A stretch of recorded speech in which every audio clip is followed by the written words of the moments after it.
യജ്ഞങ്ങളിൽ നിന്നും ഹോമങ്ങളിൽ നിന്നും ബലികളിൽ നിന്നും ലഭിക്കുന്ന പുണ്യങ്ങളെല്ലാം നശിച്ചു പോകുന്നവയാണ്. പക്ഷേ കഷ്ടപ്പെടുന്നവരെ അറിഞ്ഞ് സഹായിച്ചാൽ ആ പുണ്യം ഒരിക്കലും നഷ്ടപ്പെടുകയില്ല.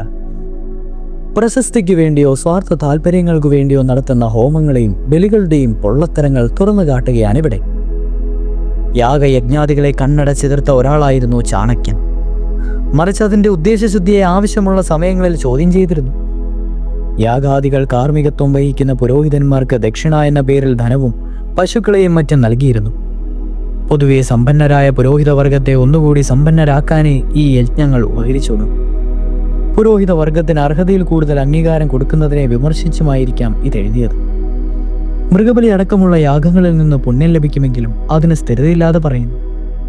നേരെ മറിച്ച് അർഹതയുള്ളവർക്ക് യഥാശക്തി നൽകുന്നതാണ് ദാനം. ഉണ്ട് വയറു നിറഞ്ഞവനെ വീണ്ടും മൂട്ടാതെ വിശക്കുന്നവനെ വിളമ്പുക എന്നൊരു നാടൻ ചൊല്ലുണ്ടല്ലോ.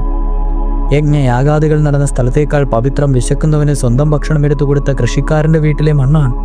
അതിൽ കിടന്നുരുന്നത് കൊണ്ടാണ് തന്റെ ശരീരം സ്വർണ്ണവർണ്ണമായത് എന്ന് പറയുന്ന ഒരു കീരിയുടെ കഥയുണ്ട് മഹാഭാരതത്തിൽ. ഇത്തരത്തിലുള്ള പുണ്യം ഒരിക്കലും നശിക്കുന്നതല്ല. ക്ഷീയന്തേ സർവധാനാനി യജ്ഞഹോമ ബലിക്രിയ നക്ഷിത്യ പത്രദാനം അഭയം സർവദേഹിന.